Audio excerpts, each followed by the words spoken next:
Good morning, everyone. Clint McLaughlin here, Midwest Market Management. I've got Riley Sykart on with me here today. We're going to jump into South America weather. It is Tuesday, May 5th, and still a lot of growing season ahead of us down there, Riley. We're trying to finish up bean harvest, well, really first crop harvest in Argentina and in Brazil.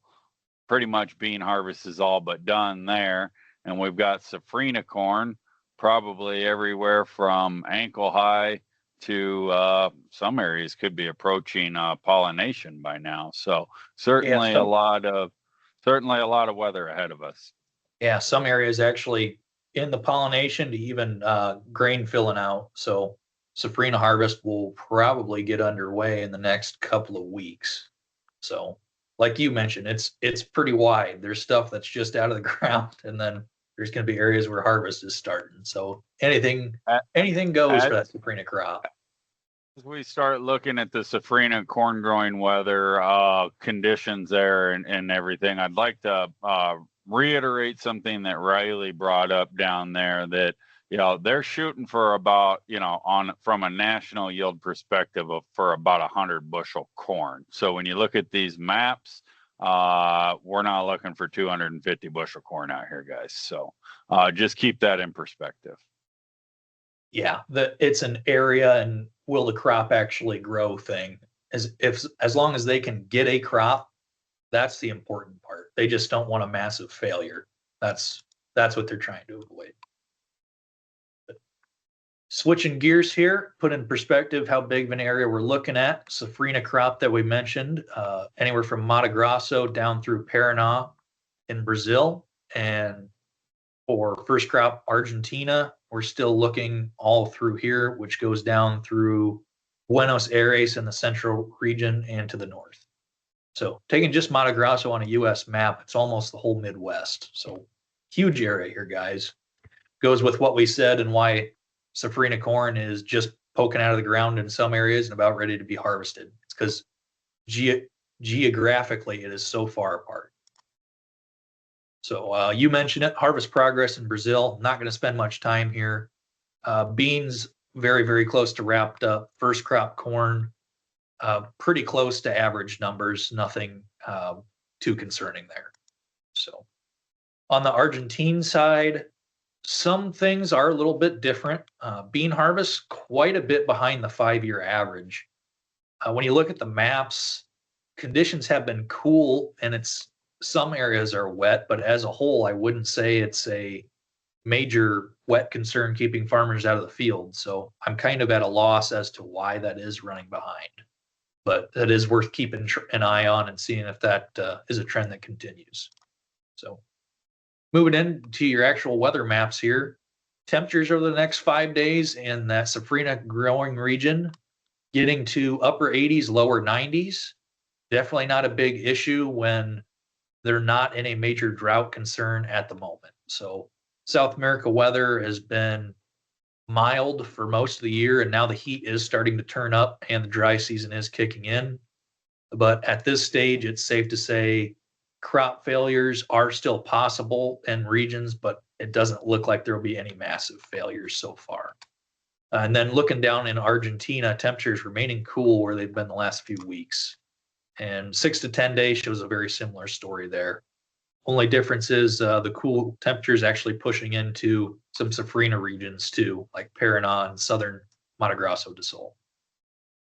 So looking at the last 2 weeks of rainfall, we can see southern Brazil and the northeast corner of Argentina has gotten plenty of rain.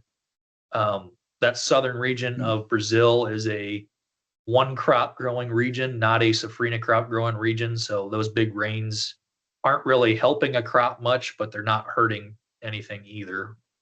With it's getting to the time of year where those fields are going to be sitting empty in the short term.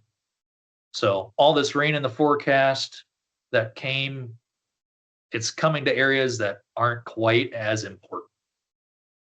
So moving ahead here, 1 to 5 day, still more rain in that southern Brazil region. Argentina as a whole, as you're looking into the actual growing areas, some regions getting 1/2 inch to 1 inch, but nothing detrimental. There's no big 4 or 5 inch rains in growing regions that are going to be causing major slowdowns for harvest. So expect to see harvest progress moving on quickly there. And then in Safrinha world, not much rain there, is there, Clint? That's pretty dry. Yep. So It looks like death on a map, to be honest with you. well, I try to color code it that way. So speaking of your 6 to 10 day, it's pretty dry. So not a lot of rain in the coming forecast, and temperatures are mild to warm overall. So looking at it from a national yield perspective for South America, first crop yields were solid to exceeding expectations, and the second crop's off to a solid start as well. So not anything with overall big concerns. And as for maps, that's all I have today, Clint. Sounds good, Riley. Well, I appreciate everybody tuning in.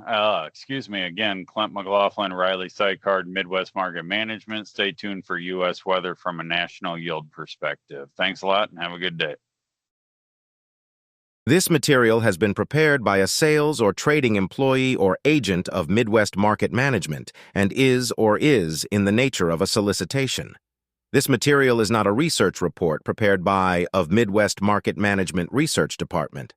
By accepting this communication, you agree that you are an experienced user of the futures markets capable of making independent trading decisions, and agree that you are not and will not rely solely on this communication in making trading decisions.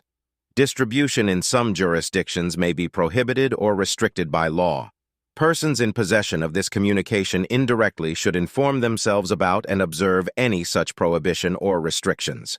To the extent that you have received this communication indirectly and solicitations are prohibited in your jurisdiction without registration, the market commentary in this communication should not be considered a solicitation. The risk of loss in trading futures and/or options is substantial, and each investor and/or trader must consider whether this is a suitable investment. Past performance, whether actual or indicated by simulated historical tests of strategies, is not indicative of future results. Trading advice is based on information taken from trades and statistical services and other sources that of Midwest Market Management believes are reliable. We do not guarantee that such information is accurate or complete, and it should not be relied upon as such. Trading advice reflects our good faith judgment at a specific time and is subject to change without notice. There is no guarantee that the advice we give will result in profitable trades.